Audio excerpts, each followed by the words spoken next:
Connaissance, recherche, sciences, et mathématiques, théorie, physique, philosophie, conférences, archéologie, nature.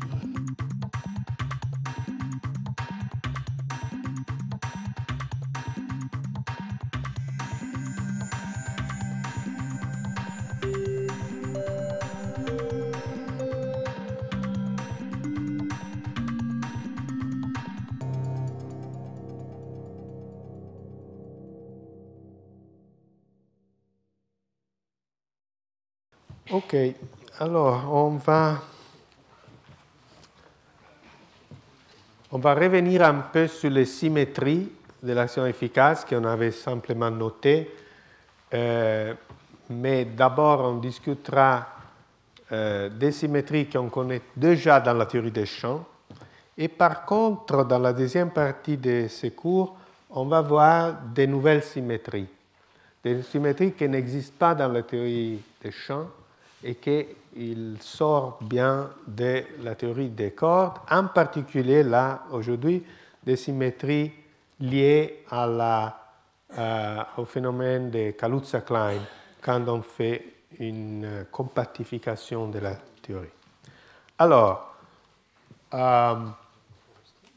voilà, j'ai déjà dit que l'action efficace a ses invariances par rapport à transformation générale des coordonnées dans l'espace-temps et aussi la transformation de jauge du champ B. Et on peut se poser la question, mais pourquoi ces symétries découlent de la théorie? Une réponse que je pense est tout à fait bonne est de dire que nous sommes partis en imposant que l'invariance de Lorentz dans un espace plat, mais quand on a fait la théorie quantique dans l'espace plat, on a découvert qu'une des excitations de la corde est bien un graviton. Pour des cordes ouvertes, on a trouvé qu'il y avait un photon. Rappelez-vous, alpha 0 égale 1, alpha 0 égale 2, ça veut dire un graviton, un photon. Et donc, et on sait que, disons, l'invariance d'Einstein est nécessaire pour décrire les interactions d'un champ à spin 2 et masse nulle. Pour la symétrie du champ B, c'est encore plus banal parce qu'on a dit que sous transformation des jauges de champ B, l'action bidimensionnelle est invariante. Mais c'est utile peut-être de voir s'il y a un argument, une démonstration plus directe de l'existence de ces symétries, parce que ça pourrait nous donner des idées de comment généraliser et trouver d'autres symétries de la théorie. Alors, il y a des arguments un peu formels qui ne sont pas tout à fait rigoureux, donc je vais revenir après sur les dangers dans ces raisonnements. Mais disons, d'un point de vue très naïf, on peut procéder comme ça. Considérons pour être simple, juste l'action de Polyakov dans une métrique arbitraire. Alors, cette action est invariante si je fais deux choses. Si je fais une transformation des coordonnées x mu qui devient une fonction arbitraire y mu de x, et si en même temps je transforme aussi les fonds, c'est-à-dire je change J mu nu en G prime mu nu qui est donné, je ne l'écris pas explicitement, mais on peut le trouver dans n'importe quel bouquin, comment je dois transformer J mu nu pour avoir une quantité invariante.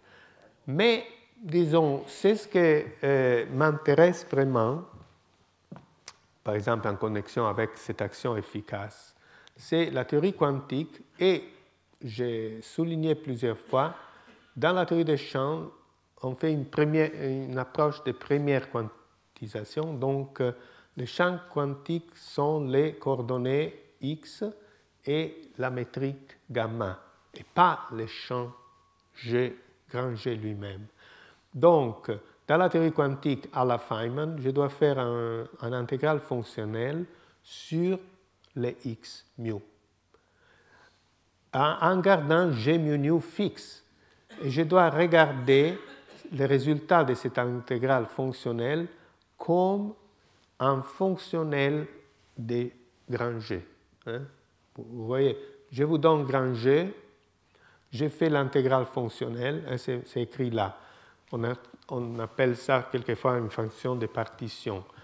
Ça, c'est une fonctionnelle de la métrique G mu nu de x. C'est-à-dire, si je vous donne une fonction G mu nu de x, n'importe quoi, et je fais cette intégrale, le résultat, c'est un nombre. Ce n'est pas une fonction, c'est un nombre que je peux regarder comme une fonctionnelle de J. Peut-être que je devrais mettre des parenthèses carrées pour dire que c'est une fonctionnelle au lieu d'une fonction. Alors, essayons de voir qu'est-ce que ça passe. Disons, je peux écrire ça, mais je vous ai dit tout à l'heure que l'action est invariante si je change x en y et g en g'. Donc ça, c'est certainement quelque chose qui semble ne présenter aucun problème. C'est ce que c'est un peu douteux, c'est le passage suivant. Maintenant, je dis, si la mesure de l'intégrale fonctionnelle est invariante, au lieu d'écrire dx, j'écris dy. Si je peux faire ça, j'obtiens ça, mais ça c'est exactement le même parce que maintenant y c'est une variable d'intégration, donc je peux la rappeler x si vous voulez, et ça me donne l'égalité. Donc l'invariance de cette intégrale fonctionnelle dépend beaucoup de ce passage-là, si je peux faire ça. Et bon, vous direz, mais pourquoi pas? Pourquoi cette mesure doit être invariante? Bon, il y a quelque chose qui s'approche encore plus d'une démonstration. Si je travaille avec un langage hamiltonien au lieu que lagrangien. Vous savez, les intégrales fonctionnelles, d'abord, on la définit dans l'espace des phases, et après, bon, on démontre que si les impulsions rentrent d'une façon assez simple, on peut les réduire à une intégrale simplement sous les schémas. Donc, si je pars avec une approche hamiltonienne, la transformation générale des coordonnées dans l'espace-temps, on peut la voir comme une transformation canonique en théorie classique. C'est cette transformation-là, au niveau infinitésimal, c'est que je transforme x en x plus delta x, où x c'est une fonction arbitraire de x mu, c'est xi mu, c'est une fonction arbitraire de différents x, et je dois aussi transformer l'impulsion qui est conjuguée à x de cette façon-là. On peut voir facilement que les parenthèses de Poisson sont invariantes si on fait cette transformation infinitésimale. Je peux aussi l'écrire d'une façon finie, ce n'est pas difficile, mais je préfère le faire infinitésimale. Et au même titre, je peux aussi faire la transformation de jauge de B comme une autre transformation canonique. C'est celle-là. On peut vérifier que les parenthèses de Poisson sont inchangées. Alors, à ce moment-là, je démontre aussi que les contraintes et l'action que je dois mettre dans l'exposant sont tous invariantes si, à nouveau, je transforme en même temps G et B, comme avant. Je dois faire des transformations là aussi.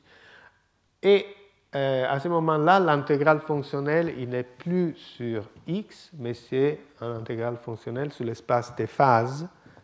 J'ai dx, dp, dx mu, dp mu.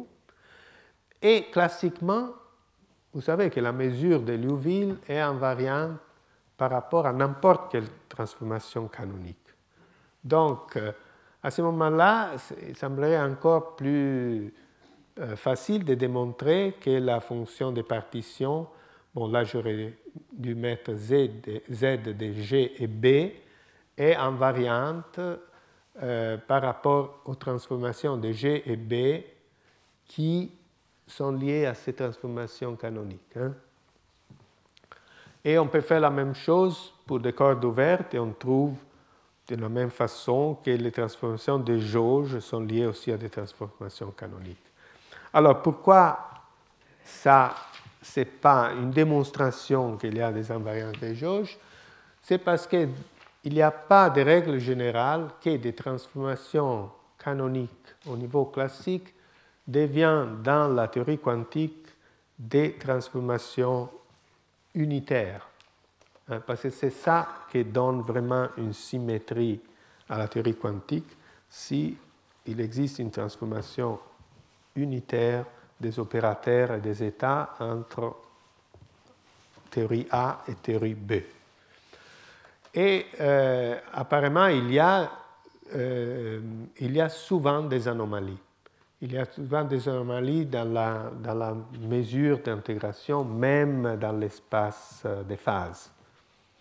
Bon, si vous étiez là il y a plusieurs années, quand on a parlé des anomalies dans la théorie des champs, je pense que c'était M. Konishi qui avait fait un cours sur les anomalies vues comme l'effet que l'intégrale fonctionnelle... Paolo Di Vecchia lui-même il a mentionné ça. Donc, souvent, les anomalies sortent de la non-invariance de la mesure de l'intégrale fonctionnelle. Donc, effectivement, on se rend compte avec des exemples que ça arrive souvent. Donc, malheureusement, à cause de ça, on ne sait pas encore quel est le véritable groupe de symétrie qui est sous-jacent à la corde. Ça, c'est une question très intéressante et très importante parce que vous avez sans doute vu que la théorie des cordes a une dégénérescence des niveaux extrêmement élevés. Ce n'est pas seulement que le nombre d'états croît d'une façon exponentielle, c'est qu'à chaque niveau de masse, il y a des états, des spins différents qui sont tous à la même masse. Alors, dégénérescence, d'habitude, veut dire symétrie. Grande dégénérescence, ça devrait impliquer une énorme symétrie dans la théorie. Bon, on ne la connaît pas, cette symétrie. Peut-être elle est brisée au niveau des boucles, mais même au niveau arbre, on n'a pas réussi à trouver quelle est la vraie symétrie qui nous donne toute cette dégénérescence d'état. Par exemple, j'écris là une possible transformation des coordonnées qui pourrait peut-être être une symétrie.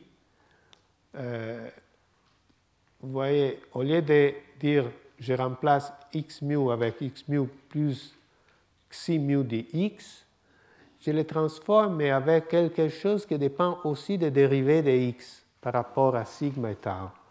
Ça, c'est une transformation intéressante. Bon, je ne vais pas perdre trop de temps là, je vous dis simplement qu'est-ce que serait la conséquence d'une transformation de ce type-là. Vous savez qu'en relativité générale, je peux faire des transformations de coordonnées, mais le fait d'avoir deux points qui sont coïncidents dans l'espace-temps, c'est quelque chose qui est invariant par rapport à n'importe quelle transformation de coordonnées. Même point, même temps, ça veut dire la même chose dans tous les repères. Par contre, si j'ai deux cordes qui se touchent dans un point, mais avec un angle entre eux, on peut démontrer qu'une transformation de ce type-là, après une transformation de ce type-là, elle ne se touche plus. Il peut pas, donc, le concept d'une intersection, donc c'est comme une transformation des coordonnées, mais dans l'espace des cordes. Donc, si deux cordes coïncident partout, ça reste vrai dans tous les, aussi après la transformation, mais s'ils se touchent seulement dans un point, ils ne se touchent plus après la transformation. Bon, j'ai essayé moi-même, il y a beaucoup d'années, de voir si on pouvait démontrer qu'il y avait des symétries comme ça, mais c'est très difficile de démontrer s'ils sont vrais ou même s'ils ne sont pas vrais. Et bon, c'est un problème lié au fait qu'on a seulement une définition de la théorie des cordes sur la couche de masse, et c'est très difficile de trouver des conséquences de cette symétrie sur la couche de masse. Bon, on procède. Donc, alors, on procède parce que quand même, on va trouver, par contre, d'autres symétries qui sont propres à la théorie des champs, qu'on peut démontrer qu'ils sont là. Donc, heureusement, tout ne se passe pas comme pour cette symétrie-là, qui pourrait y être ou pas. Voilà, entre parenthèses, c'est une symétrie qui mettrait ensemble des particules de masses différentes. On peut voir que c'est une symétrie qui lie des états à masse différentes. Alors, là,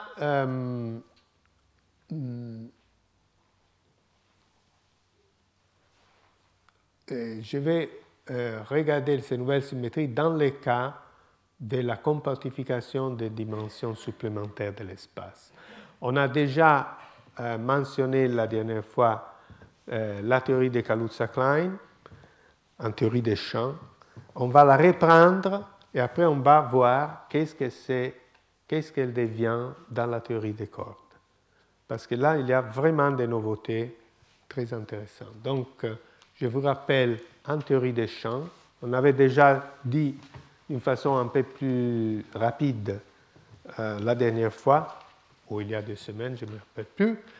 Alors, là, on prend un espace avec une dimension supplémentaire, on prend la dimension supplémentaire être un cercle de rayons R, grand R, et j'espère malheureusement que vous n'allez pas faire confusion entre cette R-là et la courbure. Donc, et en effet, je pense que j'ai changé un petit peu de notation par rapport à ce que vous avez, parce que j'avais peur qu'on aurait pu confondre les idées. Donc, je vais faire ça d'une façon un peu plus précise maintenant.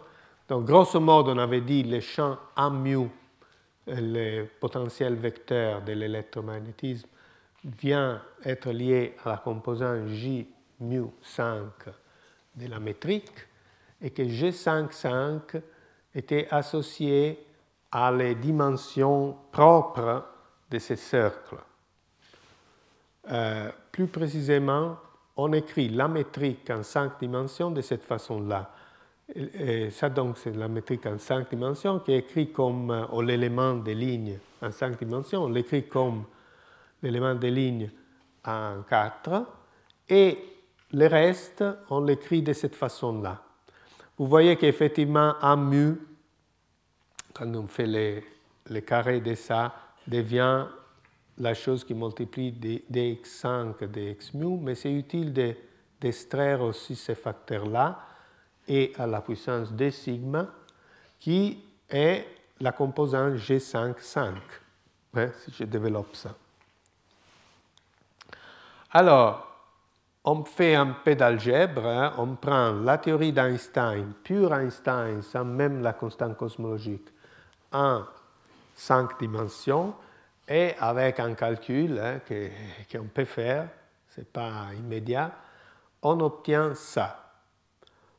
C'est-à-dire que,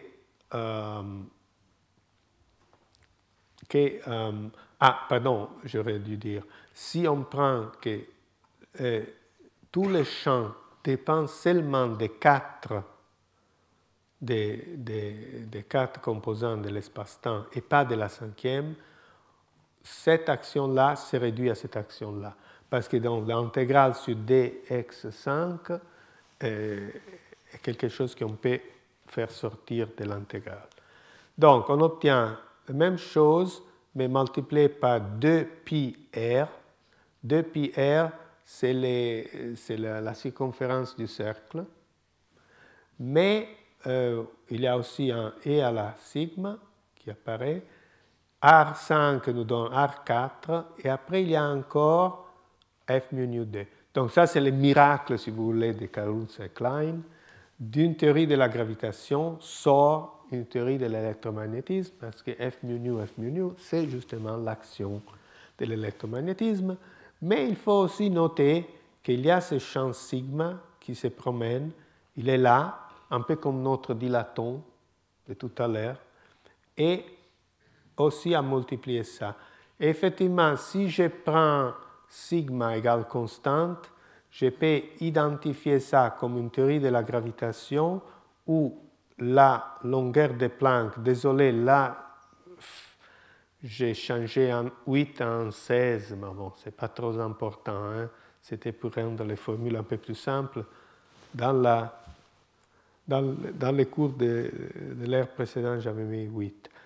Bon, la longueur de Planck à 4 dimensions, donc la constante de Newton à 4 dimensions, est donnée, et ça c'est une règle générale, par la constante en 5 divisée par la longueur propre de la circonférence, sont, si vous voulez, les volumes de l'espace contact, mais je dois calculer ces volumes avec la métrique.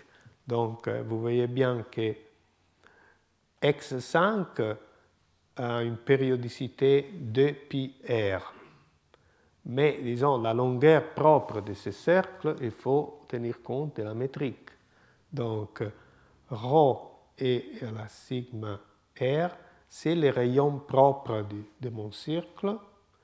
Et il y a deux choses à noter, que la constante de Newton à 4 dimensions, c'est la constante de Newton à 5 dimensions, qui a des dimensions différentes, hein, divisée par les volumes propres internes. Ça, c'est la règle générale. Hein. Il vaut aussi s'il y a plusieurs dimensions supplémentaires. Et l'autre chose importante, c'est que la constante de couplage de la théorie des jauges, dans ce cas-là, l'électromagnétisme, est donnée par la longueur de Planck divisée par les rayons. Ça, c'est la constante de structure fine qui découle de la théorie. Bon, il faut se rappeler un petit peu ça. Ça, c'est dans la théorie des champs. On avait déjà vu ces petits dessins. J'ai réécrit les formules un peu mieux. Donc, je rappelle que X5 est identifié avec X5 plus 2πr, que l'impulsion dans la direction 5 est un multiple de 1 sur R, H bar sur R, et que la charge électrique est rien d'autre que cette impulsion dans la direction 5 en unité de Planck. Donc, ça c'est l'analogue de alpha égale LP2. Alpha, c'est le carré de la charge, donc en unité naturelle. Donc, ça c'est la même chose qu'on a avant.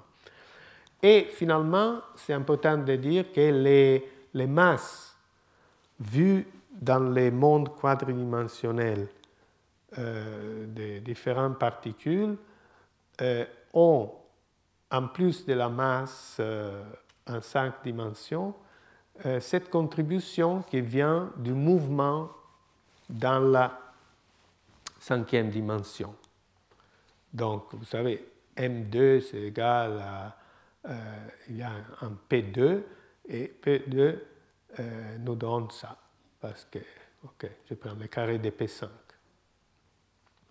Donc, la conclusion de ce petit exercice, c'est que typiquement, si je veux une particule chargée avec un Q différent de 0, N doit être différent de 0, et tout d'un coup, j'ai une contribution à la masse de cette particule qui est de l'ordre de l'échelle de Kaluza-Klein. L'échelle de Kaluza-Klein, c'est H divisé par R.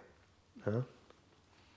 Là, je devrais mettre, pour être précis, ρ, les rayons propres. Mais disons, là, j'ai mis sigma égale constante, 0. Donc, quand, par exemple, les LHC, on dit qu'on cherche des dimensions supplémentaires de l'espace, une possibilité serait de trouver ces modes de Kaluza-Klein parce que c'est une des prédictions de la théorie de Kaluza-Klein, qu'il y a ces tours d'état excités, espacés par cette quantité-là. Donc, si R est très petit, ces Kaluza-Klein sont très lourds et on ne les verra pas à LHC. Et ça, c'est mon bête, comme on dit, mon pari.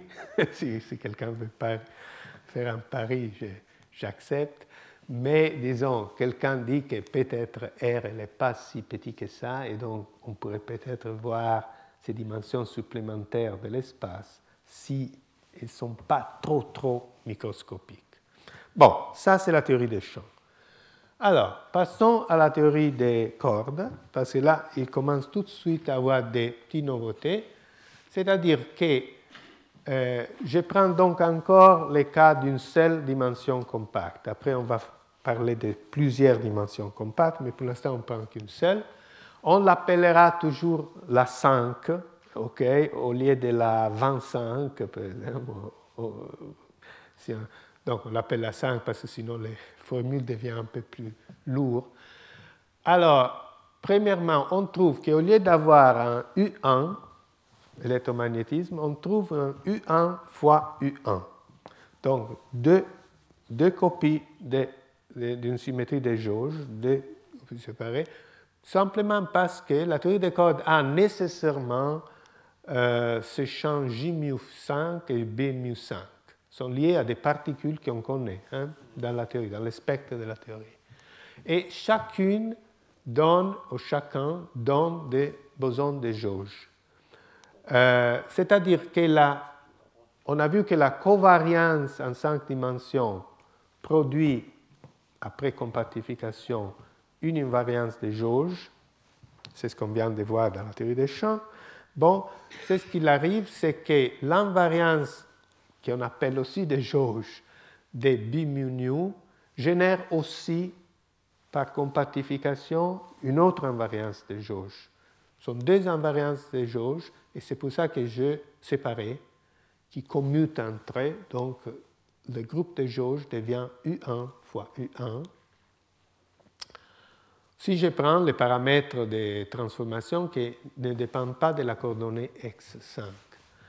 Alors, je pourrais faire la même chose en théorie des champs. Je peux à la main introduire un champ antisymétrique, pourquoi pas, faire la même chose et je trouverai aussi U1 fois U1. La seule chose, c'est qu'en théorie des champs, je ne sais pas qu'est-ce que ça veut dire ces charges-là. Je sais que la charge liée à la compactification, qui découle de J-mu-nu, donc la charge qui est couplée à l'âme mu qui est liée à G-5 et l'impulsion dans la direction 5. Ça, je le sais. Mais qu'est-ce que c'est la nouvelle charge que je trouve si je mets un champ B-mu? On ne sait pas en théorie des champs et on va voir que la théorie des cordes nous donne une réponse à cette question. Pour voir ça, rappelons-nous des conditions au bord de la corde bosonique fermée, pour être plus précis. Les cordes ouvertes, on va les faire la semaine prochaine. Donc, les cordes fermées, c'est assez simple. On avait dit, bon, là, il n'y a pas de problème, il n'y a pas de Dirichlet, de Neumann, parce que les points sigma égale 0 et sigma égale pi sont les mêmes points pour une corde fermée, donc on met des conditions périodiques et on satisfait les équations au bord, les conditions au bord.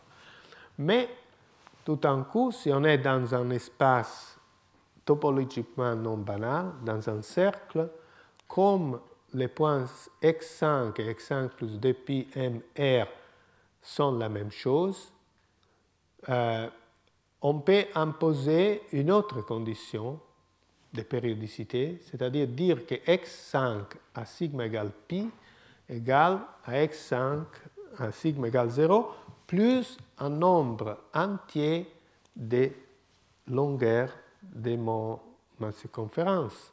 Qu'est-ce que ça veut dire? Ça veut dire simplement que la corde fermée s'enroule W fois sur ces cercles. Voilà. Hein? Et notez que cette propriété de pouvoir s'enrouler, c'est une propriété topologique des cordes fermées qui n'a pas d'analogue ni pour des points ni pour des cordes ouvertes. Hein? Si vous voulez enrouler un cercle, il faut quelque chose qui a un peu la même topologie. Hein? Et, bon, on va voir ça dans de petits dessins tout à l'heure, mais évidemment, d'enrouler la corde fermée sur un cercle lui donne de la longueur. Hein? Si vous voulez enrouler un tuyau, il faut de la longueur.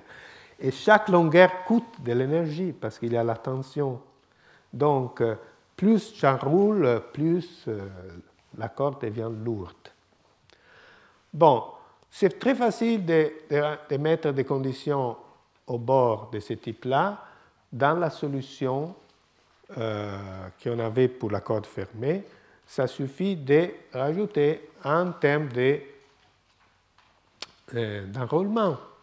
C'est-à-dire que jusque-là, pour la corde fermée, j'avais écrit x égale q plus d alpha prime pi tau, et rien d'autre ici, et après tous les oscillateurs. Les oscillateurs, je ne fais rien de spécial, hein. Ils restent comme ça, ils sont de toute façon périodiques. Mais je peux rajouter un terme linéaire en sigma maintenant. Avant, j'avais qu'un terme linéaire en tau, et j'ai mis à la place de P l'impulsion quantifiée dans la 5e dimension. Donc, au lieu de mettre P5, j'ai mis directement n fois h sur r pour dire que l'impulsion est quantifiée. Et analoguement, je mets un terme dWr sigma, W pour winding, hein, enroulé. Donc, une corde avec W égale plus 1 serait une corde fermée, voilà, qui tourne autour de la dimension compacte. W égale moins 1 sont des cordes avec une orientation, donc elles tournent de l'autre côté. Et bon, j'ai essayé de dessiner quelque chose avec un W égale 2, donc elle va comme ça, elle revient comme ça, elle revient comme ça, hein, ça roule deux fois. Okay. Effectivement, je ne peux pas défaire l'enroulement, hein, topologiquement, c'est quelque chose de stable. Par contre, si ça, c'est une corde ouverte avec des extrémités, ça n'a pas de sens hein, d'enrouler, parce que je peux toujours, topologiquement, enlever l'enroulement. Okay. Voilà. Alors, qu'est-ce que devient les conditions, disons, de mass shell, des couches de masse pour cette corde fermée, dans ce cas où il y a aussi la possibilité d'avoir les cordes s'enrouler. On avait avant les conditions des couches de masse, M2 égale, bon, ça c'est la contribution des oscillateurs harmoniques. Je l'appelle N génériquement, hein, c'est la somme sur N, petit n fois le nombre d'occupations du niveau énième. Hein. Donc c'est juste pour être compact. Le moins 1 nous rappelle qu'on est dans une théorie avec un tachyon. Donc si n égale 0 et tout le reste est 0, il y a une masse carrée négative. Ça, c'est la chose qu'on peut finalement éliminer en faisant la supercorde et la projection GSO. Mais pour l'instant, faisons des cordes bosoniques pour faire les choses simples. Et pour la corde fermée, il y a deux conditions. Pour la corde ouverte, il y en a une seule. Donc, on doit faire une condition comme ça pour la partie gauche et même chose pour la partie droite. On peut prendre la somme et la différence de ces deux équations et on obtient pour la masse une contribution. Vous voyez, si vous sommez les deux, les termes mixtes s'en va et on obtient le carré de ça plus le carré de ça. Est-ce que j'ai loupé un facteur 2? Non. Non, 2m2 égale... Non, non, c'est juste. Et la somme de ces deux, divisé par 2, là j'ai divisé par 2, je pense que c'est juste. Et si je prends la différence, c'est aussi important, c'est juste une condition, on l'appelle level matching, matcher les niveaux, n moins n tilde plus petit n, je tiens seulement les termes mixtes, mais dans les termes mixtes, vous voyez R s'en va, tout le reste s'en va. Pourquoi tout le reste s'en va? Ah oui, oui, parce qu'il y a un alpha prime là aussi, donc l'alpha prime disparaît et on peut la mettre de cette forme-là. Okay? Donc, ça sont les conditions qui déterminent le spectre d'une corde ouverte compactifiée sur un tore, sur un cercle, où il y a en principe des impulsions dans la cinquième dimension et quelque chose qui s'enroule dans la cinquième dimension.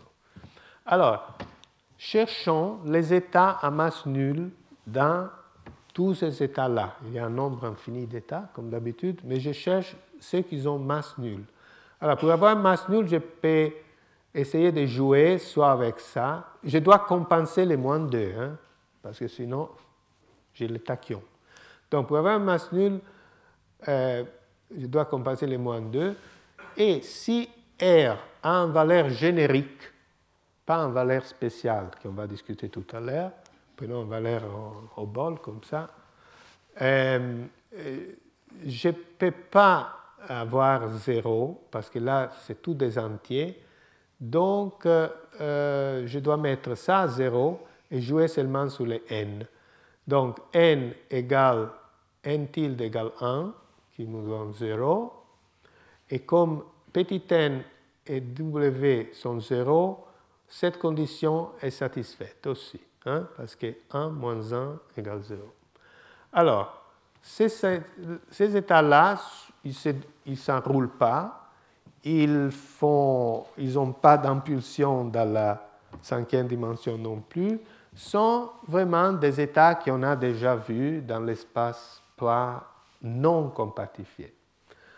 On peut l'écrire de cette façon-là, hein, parce que n égale 1, ça veut dire que j'ai un oscillateur, il y a en effet un 1 qui manque ici, maintenant je vois, l'oscillateur 1 de type left et l'autre de type droite, qui agit sur le vide. Comme là, c'est deux opérateurs différents, il n'y a pas de symétrie entre mu et nu, donc il y a n-2. Qu'est-ce que j'ai écrit là? Oui, n-2, d-2. Alors là, c'est un grand 2. Après, c'est juste dans la prochaine. 2-2 au carré état. Pourquoi 2-2? Parce que je dois encore me rappeler de toutes les autres conditions de M. Virasoro qui éliminent deux composants de l'espace-temps. Donc, j'ai seulement grand 2 moins 2 à la puissance 2 états physiques, qui sont respectivement le graviton, qui est symétrique à trace nulle, le dilaton, qui est la trace, et le tenseur antisymétrique, qui est antisymétrique. Et donc, il n'a pas de trace non plus. Entre parenthèses, comme il y avait une question pendant la pause, vous voyez que ces états-là découlent de la quantisation de la corde dans l'espace-temps plat, mais sont exactement les particules dont les champs de fond correspondants sont G, B et Φ. Il y a une correspondance comme une dualité particule-onde entre les états que je trouve en faisant la quantisation de la théorie et les champs où je peux mettre, où je peux faire propager ma corde. Bon, mais ça c'est une petite parenthèse. Donc 2 moins 2, hein, je dois me rappeler de faire la correction. Voilà, là c'est corrigé. Alors, je répète, ça sont les... si je fais maintenant la compactification, je dois distinguer ces index s'ils sont 5 ou pas, n'est-ce pas? Alors, je peux mettre ici mu qui ne sont pas 5. Je peux mettre un d'entrée qui est 5 ou l'autre qui est 5 et je peux mettre 5 et 5. Voilà, c'est une décomposition très facile. Donc, les 2 moins 2 à la puissance 2 gravitons devient les mêmes choses en dimension 2 moins 1. Là, ça me fait un total de 2 moins 3 à la puissance de état. Hein? Je descends d'une unité. Il y aura 2 vecteurs qui chacun a grand 2 moins 3 composantes et finalement le scalaire. Hein? Donc c'est mu différent de 5, mu égale 5 ou nu égale 5 et le 2 égale 5. Donc ça c'est exactement ce que je vous avais annoncé, qu'il y a deux groupes U1. Donc c'est bien qu'on a trouvé ici 2 vecteurs, parce que ce sont juste les bosons de jauge de la symétrie de jauge qu'on a annoncé. Donc on retrouve ces bosons de jauge au niveau du spectre de la théorie. À nouveau, c'est un parallélisme entre les états et les champs. Alors, mais on découvre quelque chose d'intéressant, que la charge qui est liée au champ B mu 5, qui est ce nouveau champ vectoriel, c'est l'enroulement lui-même. C'est l'enroulement lui-même.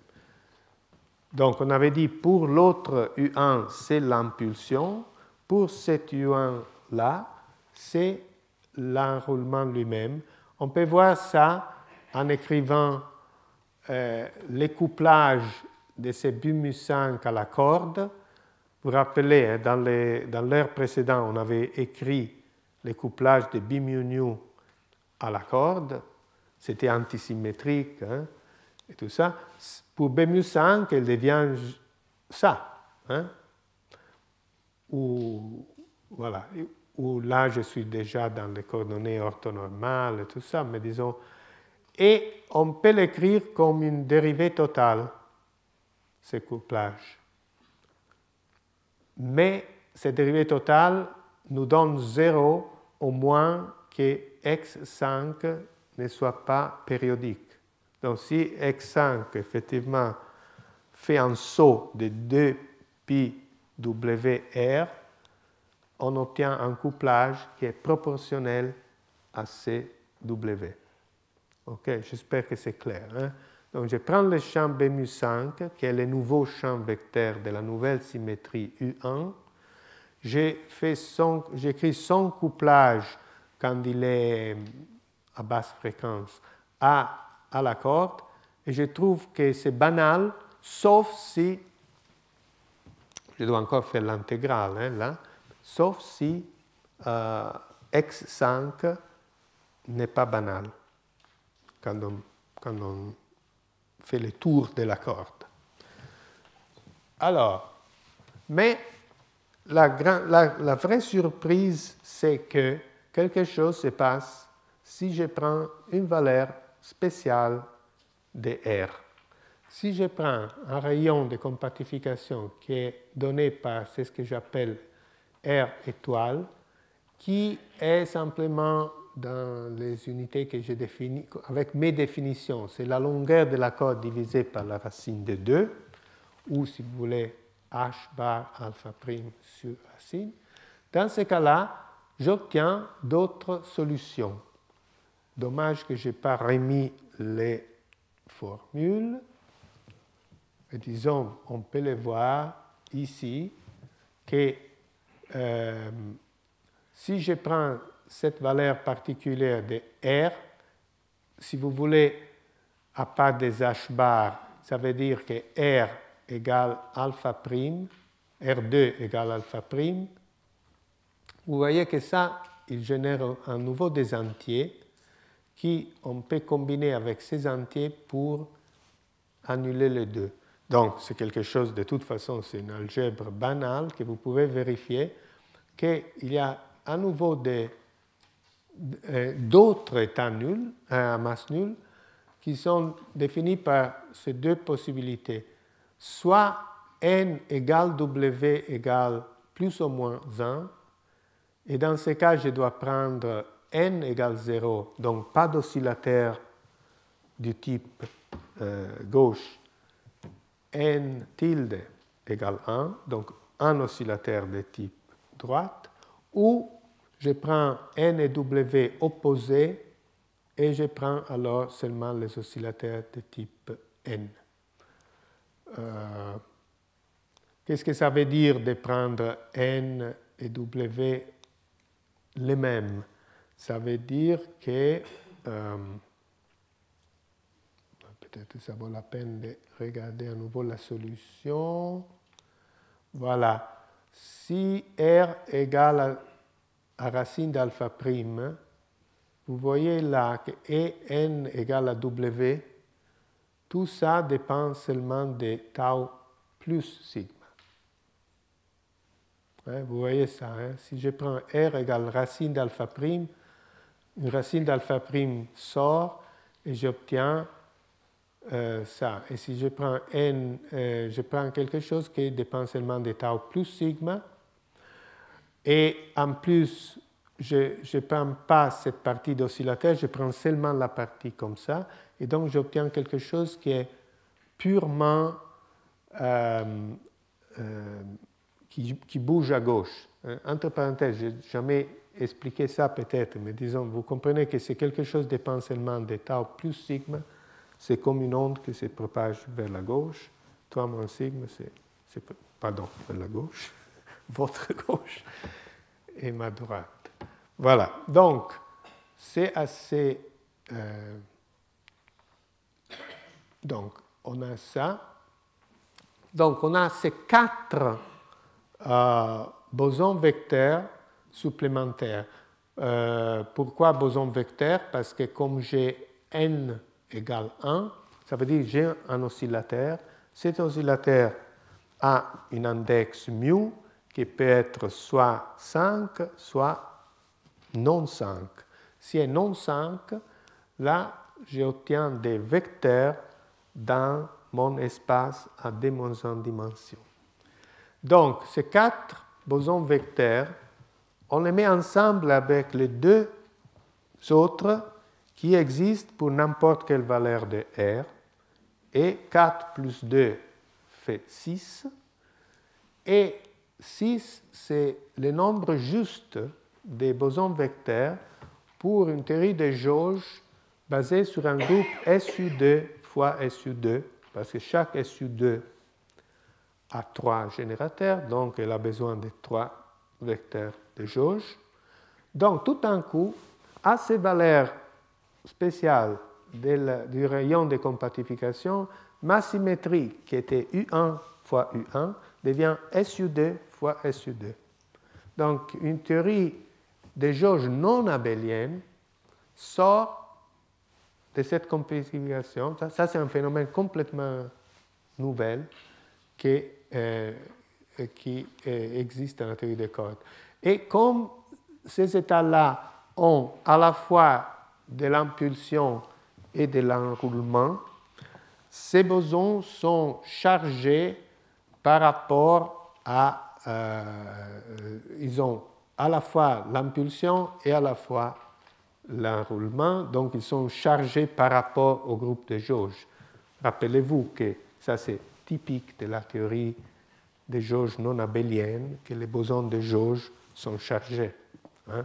En QCD, dans le modèle standard. C'est seulement le cas de U1, le cas où les bosons de jauge ne sont pas chargés par rapport au groupe de jauge. Voilà, donc on obtient des théories non abéliennes. Bon, on a dit qu'on obtient 4 vecteurs, mais on obtient aussi 4 scalaires, parce que chacun de ces cas-là, je peux prendre la composante 5 des oscillateurs. Donc j'ai aussi 4 scalaires. Mais ce n'est pas la fin. En effet, je peux si vous regardez la formule des masses, vous pouvez vérifier vous-même qu'il y a encore une possibilité pour avoir masse nulle, qui consiste à prendre n égale plus ou moins 2, W égale 0, ou le contraire, n égale 0, W égale plus ou moins 2, mais à ce moment-là, sans oscillateur. N égale n tilde égale 0. Et ça, c'est compatible parce que vous vous rappelez que n moins n tilde est lié à n fois W. Mais comme W est 0 ou n est 0, ça c'est 0, donc c'est tout à fait consistant de prendre les vides des oscillateurs et ces valeurs pour l'impulsion ou pour l'enroulement. Donc, on a 4 encore. Alors, faisons le comptage de combien de scalaires j'ai. J'ai 4, j'en avais déjà 4, 8, et j'en avais encore 2 parce qu'il y avait les dilatons et les radions, si vous voulez, que j'avais déjà pour des valeurs génériques de la compatification avec un R arbitraire. Donc, j'en ai 10. Le dilaton, il n'a rien à faire avec toute cette histoire, hein, rien à faire avec la compatification, il est là de toute façon. Les radions, par contre, il est lié à la compatification. Donc, on laisse à côté les dilatons et on reste avec 9 scalaires. Et les 9 scalaires, ils se mettent dans une représentation eux-mêmes du groupe de jauge SUD fois SUD. Il se met dans la 3 fois 3. Bon, c'est difficile autrement d'avoir 9. Hein. Donc, c'est un triplet. SUD, vous savez, c'est comme un O3, donc c'est un groupe de rotation à 3 dimensions, donc une représentation de 3, c'est les vecteurs. Donc, c'est un bivecteur, c'est un vecteur par rapport à un SU2, et c'est aussi un vecteur par rapport à l'autre SU2. Et les radions, les sigma, correspondent à une direction spéciale dans cet espace 3 fois 3. C'est comme, disons, les deux sont dans la direction Z. Et l'effet d'avoir un radion, les radions contrôlent les rayons.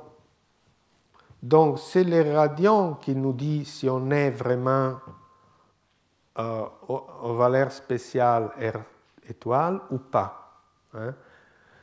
Et effectivement, il se comporte exactement comme le champ de Higgs d'un modèle standard avec ce groupe-là, parce que quand les radions bougent du valeur correspondant à R égale R étoile, on brise cette symétrie d'une façon spontanée à la Higgs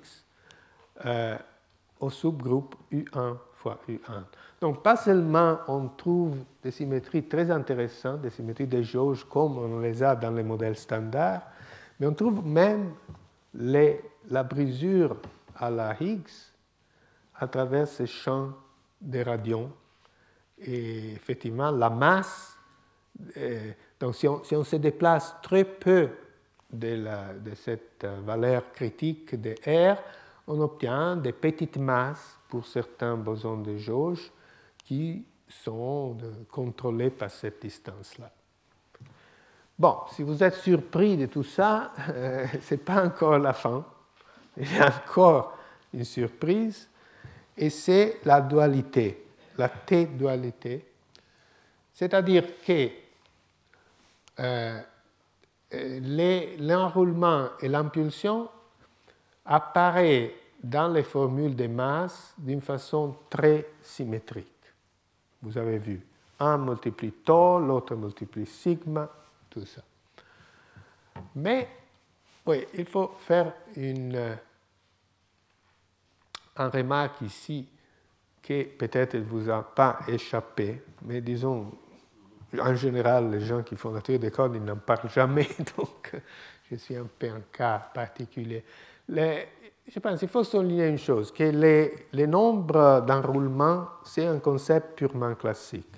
C'est-à-dire, on n'a pas besoin de la mécanique quantique pour comprendre qu'on ne peut pas enrouler 3,5 fois. Voilà. Donc, mais par contre, l'impulsion, classiquement, ce n'est pas quelque chose de quantifié. Donc, là, il ne peut pas y avoir une symétrie possible entre les deux, au niveau classique.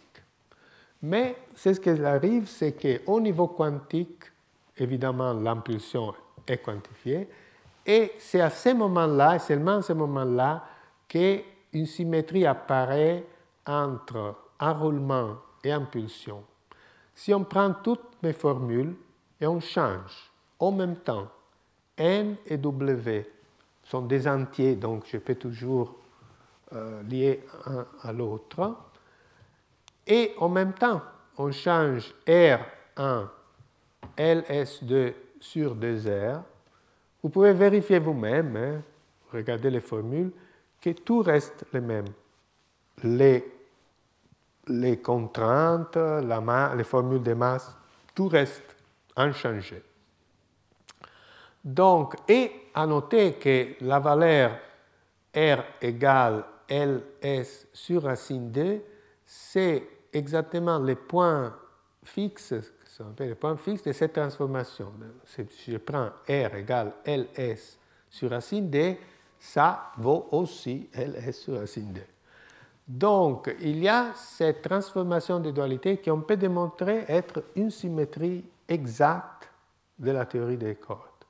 Donc, on pense que grand R et petit r décrit deux situations complètement différentes. Vous direz, bon, qu'est-ce que ça a à faire? Un grand espace de compactification et une toute petite. Ça devrait définir deux théories complètement différentes, rien l'une avec l'autre. Ce n'est pas le cas. Ça, c'est un miracle de la théorie des cordes. Simplement, le rôle joué par l'impulsion, disons à grand R, est joué par l'enroulement à petit r. Par exemple, si j'ai un grand R, les modes de Kaluza-Klein sont espacés très peu. Disons, l'excitation de Kaluza-Klein est 1 sur R. Donc, tandis que l'enroulement coûte énormément d'énergie, parce que j'ai une chose énorme. Si je vais à petit r, c'est exactement le contraire. Dans un petit r, les impulsions sont énormes, à cause du principe d'incertitude, si vous voulez. Donc, les impulsions sont énormes. Mais par contre, comme j'ai un petit r, l'enroulement ne coûte pas grand-chose. Donc, il y a simplement un changement de ce que décrit la physique des basses énergies. Dans un cas, c'est l'impulsion, des ondes d'impulsion. Dans l'autre cas, c'est l'enroulement. Mais je vais souligner ça, que c'est à nouveau un miracle de la théorie quantique. Il n'y aurait pas ça sans la mécanique quantique. Et la façon la plus directe de dire, c'est qu'une symétrie qui transforme R en 1 sur R a besoin d'une échelle. Hein, parce que dans quelle unité? Bon, on a besoin d'une échelle. Et je vous ai expliqué déjà, il y a quelques semaines, que dans la théorie classique, il n'y a pas d'échelle de longueur. Il y a la tension, mais je n'ai pas utilisé une tension pour faire cette opération. J'ai vraiment besoin de la longueur, donc j'ai besoin de la constante de Planck. Et ça, c'est encore un autre argument pour dire que c'est une symétrie quantique. Donc, la conclusion est que l'espace de compactification inéquivalent pour la corde n'est pas toute la demi-droite 0 infini, mais c'est seulement R étoile jusqu'à l'infini. Hein, parce que 0 R étoile est le même que R étoile infini à cause de cette symétrie. Et bon, je dis ça déjà un mot. Je pense qu'il y a des raisons dynamiques pour lesquelles la théorie des cordes préfère cette valeur extrême, soit l'infini, soit le zéro, soit R étoile. Pourquoi, par exemple, R étoile? Parce que si vraiment la dynamique de la théorie, qu'on doit encore résoudre au niveau des boucles, des effets non perturbatifs, génèrent un potentiel pour ce champ de radions. Autrement, entre parenthèses, c'est aussi dangereux ces radions que mon dilaton. Hein. Il peut aussi donner des violations des principes d'équivalence. Donc, on espère bien qu'il y a une dynamique qui fixe les radions. Mais si cette dynamique respecte cette symétrie de dualité, le potentiel du radion sera par symétrie stationnaire exactement à ces valeurs-là. Hein, par symétrie, donc la dérivée doit être 0, la dérivée des potentiels par rapport au radion. Donc, pour moi, c'est très naturel que là, c'est où, disons, sont les dimensions supplémentaires et pas en millimètres. C'est pour ça que je dis, je ne pense pas qu'il y a beaucoup d'espoir pour l'LHC. Et je pense que l'autre valeur particulière, c'est l'infini ou 0, hein, que c'est équivalent à cause de. Et donc,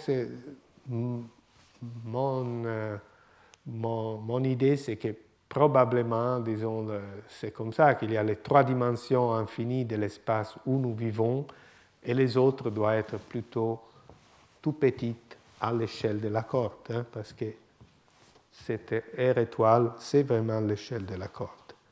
Je vois qu'effectivement, j'ai un peu trop de... Et après...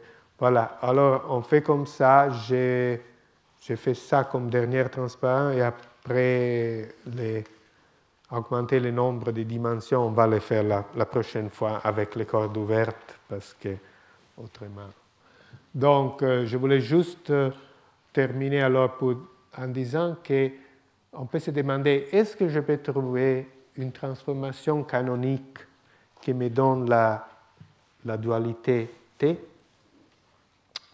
Alors, la réponse est oui, mais en même temps, la réponse nous montre les dangers à prendre les transformations canoniques comme bonnes au niveau quantique. Je m'explique. Il y a une transformation canonique très intéressante dans la corde qui échange X et P. C'est-à-dire, vous savez probablement hein, qu'en mécanique classique, il y a une transformation canonique qui échange X et P, ou Q et P, avec un petit signe qui est important. OK? X et Pi, et puis un moins Q. Avec X', alors dans la corde, ça ne marche pas comme ça. Il y a prime, je vous rappelle, c'est la dérivée par rapport à sigma, à la coordonnée spatiale de la corde. Et ça marche sans aucun signe. Hein. On peut vérifier que les règles de commutation, comme il y a une delta prime au lieu d'une delta, sont bien respectées sans aucun signe. Alors, si on prend ces transformations canoniques, évidemment, et là, je peux la faire avec un nombre alpha arbitraire. Et je vois que cette condition, les contraintes P et X' est respectée avant et après. Par contre, l'autre contrainte, vous voyez bien que si je fais cette transformation-là, elle ne va pas en soi-même. Et elle n'est pas invariante. Donc, c'est ce qu'on trouve, si vous voulez, que cette transformation canonique devient une transformation unitaire, mais seulement si je prends alpha égale 1. Dans ce cas-là, effectivement, ça va. Ils vont lambda, il est invariant. Les deux sont invariants. Et comme ces deux choses-là, bon, j'ai divisé ça par T2, T c'est la tension. Hein. Donc P2 sur T2, c'est rien d'autre que X.2. Donc cet échange-là, effectivement, correspond à échanger X' et avec X point. C'est-à-dire la dérivée par rapport à sigma et la dérivée par rapport à tau. Et on peut voir assez facilement que c'est dans ces cas-là qu'on réobtient de cette façon-là que la théorie est invariante quand on fait cet échange de n en W et de R dans cette section-là. Donc, on voit là un exemple où on aurait un grand groupe de transformations canoniques qui, entre parenthèses, c'est assez intéressant, peut générer d'autres solutions de la théorie des codes, mais qui ne sont pas équivalentes du point de vue de l'unitarité, disons, d'une transformation unitaire. Donc, c'est seulement un cas particulier qui nous donne la T-dualité comme une vraie symétrie quantique de la théorie. Voilà, je pense que je vais m'arrêter là parce que, oui, ça pourrait prendre encore un quart d'heure et je ne vais pas trop profiter. Donc, on fait comme ça. La semaine prochaine, je vois que le temps court vite, que j'arrive à couvrir seulement une petite fraction des choses intéressantes dans la théorie des codes, mais disons la semaine prochaine, peut-être on va discuter aussi qu'est-ce qu'on va faire l'année prochaine, comment on va continuer. Il y a beaucoup de sujets intéressants et peut-être j'aimerais aussi votre opinion sur quoi. Il y a encore une possibilité, l'LHC marche à nouveau, marche bien. Donc si jamais entre maintenant et l'année prochaine il y aurait des grands résultats, alors on peut attendre pour la théorie des codes. Par contre, si le LHC découvre des dimensions supplémentaires, merci beaucoup.